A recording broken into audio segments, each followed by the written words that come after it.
Alright guys, we're entering the back nine now of the Omen pentology, I think is what the term is, for a 4-film series.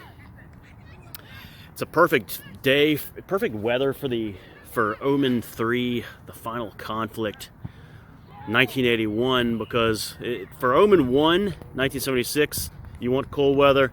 For Omen 2, Damien Omen II, 1978, you really want cold weather, and especially you really want snow for that. But for the third entry, you want it to be more of a feeling of fall, and maybe right end of winter kind of feel, and even some sun is fine. So a lot of different from the first two, but. So the title, in case you're watching trivia, in case you're playing trivia right now and you're watching this, tonight's feature presentation, I will accept the full title, Omen 3, the final conflict. I will simply accept Omen 3, or I will simply accept the final conflict. Now when it came out in 1981, it was called the final conflict only. And then later, when they were trying to kind of cash in and make box sets and stuff on the movie series, that's when they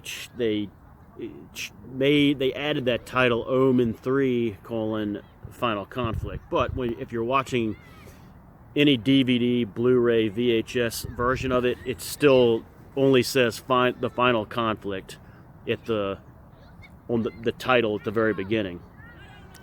So you could go either way on that tonight.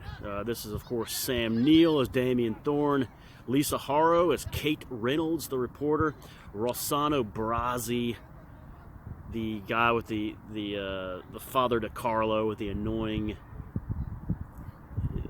over Italian accent. We have Don Gordon as Harvey Dean. And of course, I think Barnaby Holm was the name of the kid who played Kate Reynolds' son, Peter Reynolds. Now, when kind of thinking about this, I thought that maybe at some point they had an idea to make Peter Reynolds, played by Barnaby Holmes, kind of groom him to be like the next Damien, because Damien dies in this movie. So I'm thinking maybe I'd have to read the book, and they had something in there about that, or maybe for the idea for part 4, they had him come back, because remember maybe he comes back to life after he gets stabbed, but maybe there was an idea to have him transfer the spirit of the Antichrist or something like that, and kind of become the next guy, kind of like Tommy Jarvis in part 4. People thought that was going to happen in Friday the 13th, part 4. But we have these stupid monks in this movie. Louis Mahomey was the black monk, and he died, I think, in 2020. And then Richard Oldfield as Brother Simeon. Now this guy has kind of that coward face. He's the one who gets attacked by the dogs. And you also might remember him in a minor role, but kind of memorable among the fans in The Empire Strikes Back, 1980, the year before this movie, telling Princess Leia, 2 fighters against a Star Destroyer. Darth would know that line. But yeah, that's Mr. Richard Oldfield, no relation to Mike Oldfield. Mason Adams did an excellent job in his very, very limited role as the U.S. president. I love his scene with Damien. Very, very intriguing and just well delivered. Robert Arden, a longtime veteran actor, appears in this also as the guy who shoots himself at the beginning of the film. He's like a U.S. ambassador, the U.S. ambassador's secretary. And there's a couple of women who appear in this that you might remember from, or you might recognize the name. Ruby Wax was like a secretary. She's known for something. And then Hazel Court Ruby Wax is uncredited. Also, Hazel Court was uncredited.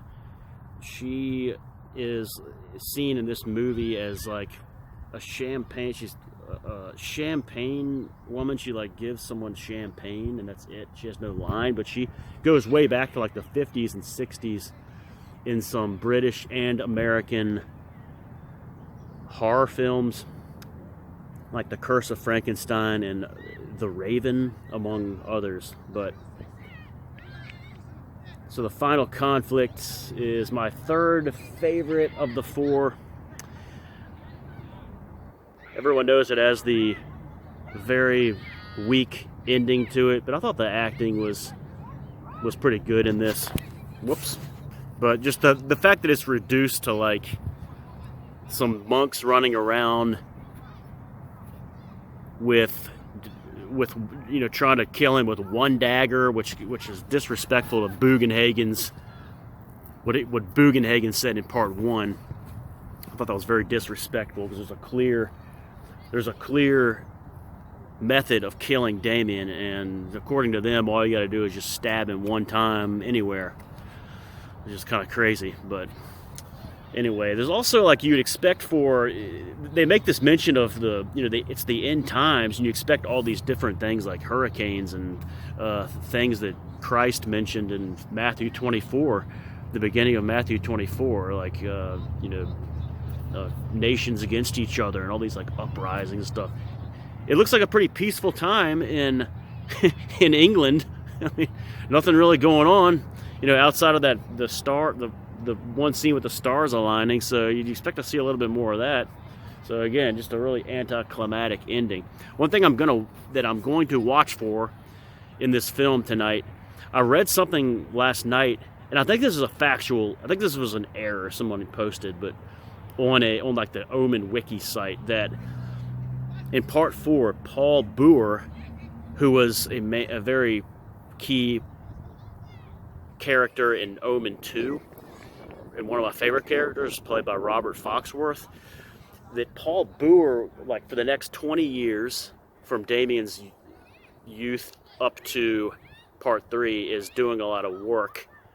Now, of course, that's in the book, I guess, but doing a lot of, still helping out Damien. But according to what someone posted on the Omen wiki site, that Harvey Dean, the little lackey of Damien in this movie, was communicating with Paul in this movie. So maybe when he's making those phone calls, he says, "Hello, Paul," and I'm gonna have to watch for that. Or maybe at the beginning when he's talking to Damien, he mentions Paul. So I hope that's the case, because I really wanted to see Robert. That's one of the biggest disappointments in this film, was that we didn't get to see Sergeant Neff come back, Lance Hendrickson, and we didn't get to see Robert Foxworth come back. I thought they would have been awesome. I also thought that the kid from Omen 2 at the military academy, Teddy was his name, not Teddy, no relation to Teddy KCB, whatever his name is. I thought that guy would have been work him in somehow to the story, but overall it's a disappointing movie, but it's a good watch.